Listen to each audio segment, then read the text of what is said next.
নমস্কার বন্ধুরা, আপনারা দেখছেন cooking house of Anima. Title আর থাম্বনেল দেখে তোমরা বুঝেই গেছো কি করব। হ্যাঁ, চিংড়ি মাছের একটা রেসিপি তোমাদের সাথে শেয়ার করব। তার জন্য দেখো চিংড়ি মাছগুলো পরিষ্কার করে নিয়েছি। এবার দিয়ে দিচ্ছি হলুদ,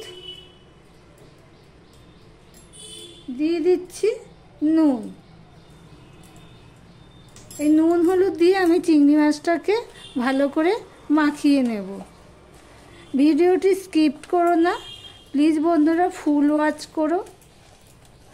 অন্তত মিনিমাম একটা টাইম পর্যন্ত দেখলেও চ্যানেলের উপর এফেক্ট পড়ে না।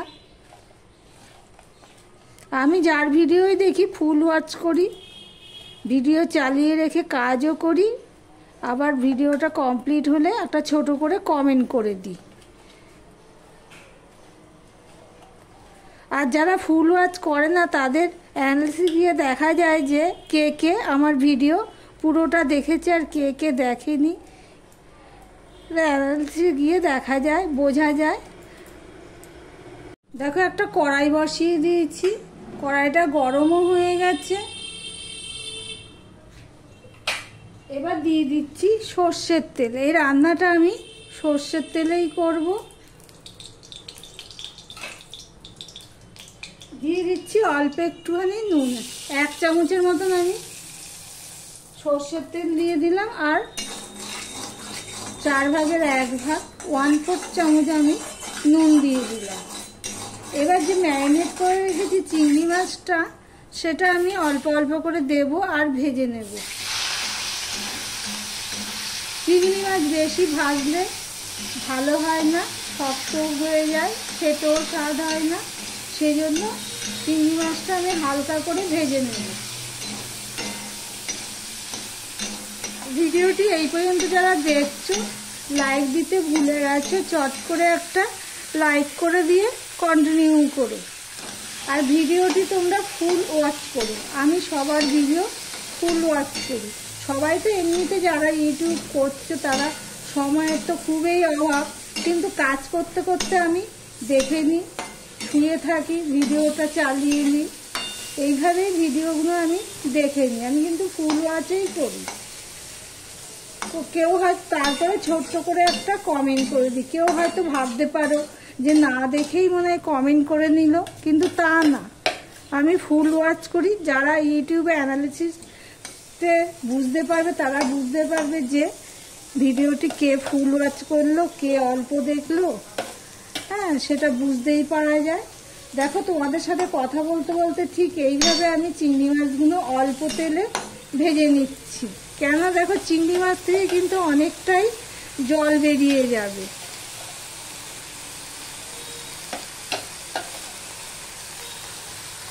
দেখো বন্ধুরা, চিংড়ি মাছ থেকে জল বেরিয়ে গেছিল।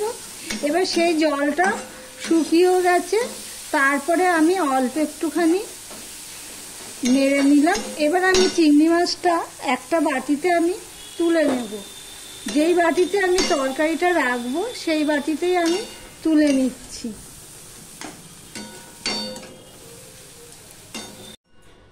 সম্পূর্ণ চিংড়ি মাছটা আমি তুলে নিলাম গ্যাসটা ছোট করে দিয়ে। এবারে আমি আর একটু তেল দিয়ে দিলাম।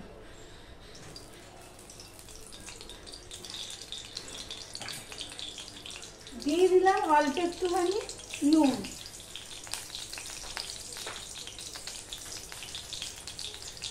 আর দিয়ে দিলাম অল্প একটু হলুদ।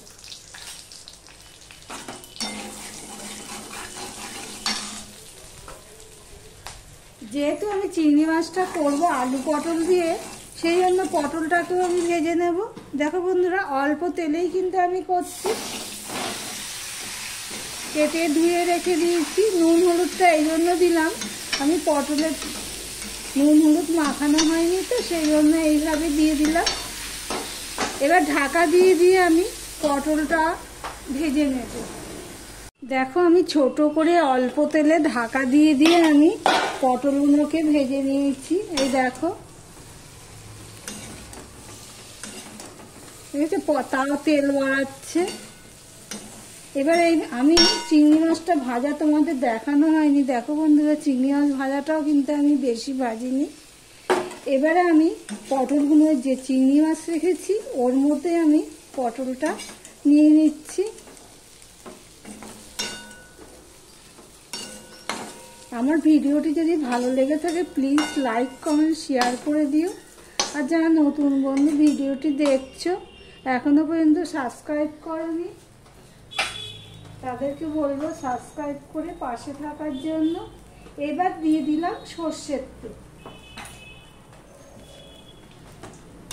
কড়াইয়ের গায়ে দেখো পটল একই কড়াইতে তো ভেজেছি বারবার ধুইনি। দিয়ে দিলাম 5 ফোড়ন, দিয়ে দিলাম তেজপাতা ছিঁড়ে। আর এখানে দেখো আমি পেঁয়াজ কেটে নিয়েছি অনেকটাই, আর রসুনও নিয়েছি অনেকটা, 10-12 কোয়া রসুন থেতো করে নিয়েছি। পেঁয়াজ আর রসুনটা আমি দিয়ে দেব। এইভাবে যদি চিংড়ি মাছ আলু পটল দিয়ে রান্না করা যায় মাছ মাংসকেও হার মানাবে, এতটাই স্বাদ হয়। লঙ্কাটা আমি পরে দেবো। এবার পেঁয়াজ রসুনটা আমি ভালো করে ভেজে নেব। তোমরা একটু ফলো করো, আর যদি না করে থাকো তাহলে একবার ট্রাই করে দেখতে পারো। এইভাবে চিংড়ি মাছ রান্না করলে আলু পটল দিয়ে সত্যি সত্যি মাছ মাংসকে হার মানাবে। দেখো বন্ধুরা পেঁয়াজটাও ভাজা হয়ে গেছে কিছুটা। এবারে দেখো আমি আলু কেটে ধুয়ে রেখেছি, সেই আলুটা আমি দিয়ে দিলাম। আলুটা ভাজার মধ্যে সিদ্ধ হওয়ার জন্য আমি এখানে দেখো বন্ধুরা একটু নুন দিয়ে দিলাম। পেঁয়াজটাও মরে যাবে অনেকটাই, আর আলুটাও মরে যাবে, আর সিদ্ধও অনেকটাই হয়ে যাবে। এবার আমি ঢাকা দিয়ে দিলাম।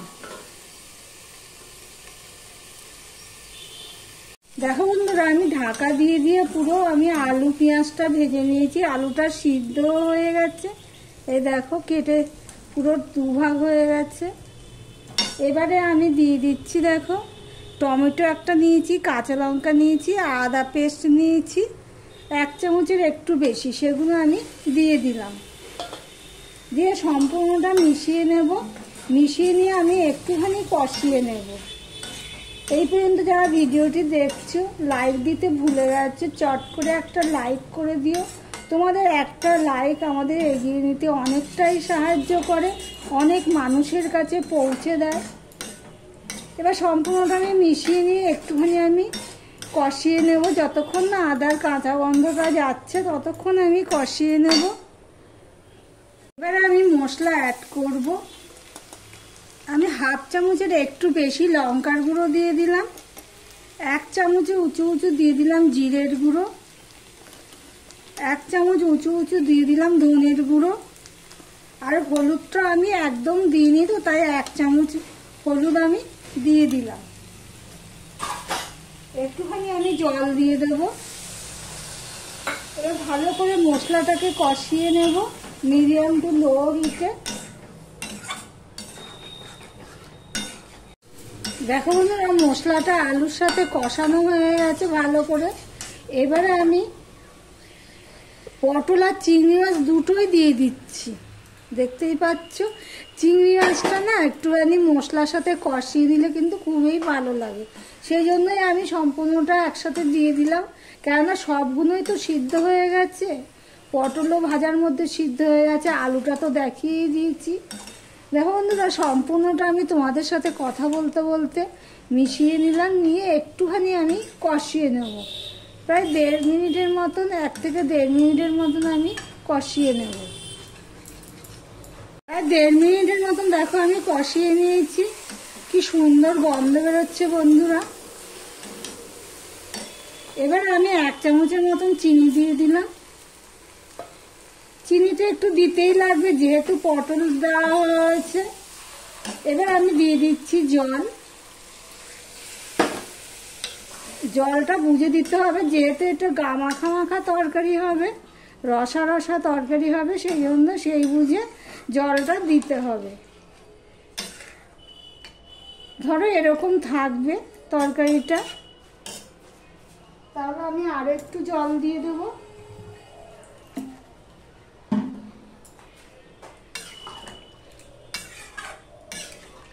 এবার ঢাকা দিয়ে আমি তরকারিটা হতে দেব। দেখো বন্ধুরা কি সুন্দর হয়েছে তরকারিটা, পুরো মাখা মাখা রসা বলতে পারো। তরকারিটা আমার রেডি হয়ে গেছে। নুনটা কম হয়েছিল, অফ ক্যামেরাতে আমি একটু নুন দিয়ে দিয়েছি। এই দেখো বন্ধুরা তোমাদেরকে দেখাচ্ছি, দেখতে কেমন হয়েছে কমেন্ট করে জানিও। দেখতে যদি ভালো হয় খেতেও খুব ভালো হয়েছে। আমি রান্না করেছি বলে বলছি না। তাহলে ভিডিওটা আজকের মতন এখানেই শেষ করলাম। আবার অন্য কোনো সুন্দর সুন্দর রেসিপি নিয়ে চলে আসবো প্রতিদিনের মতো। দেখতে থাকো বন্ধুরা। ঢাকা দিয়ে আমি স্ট্যান্ডিং টাইম রেখে দিলাম।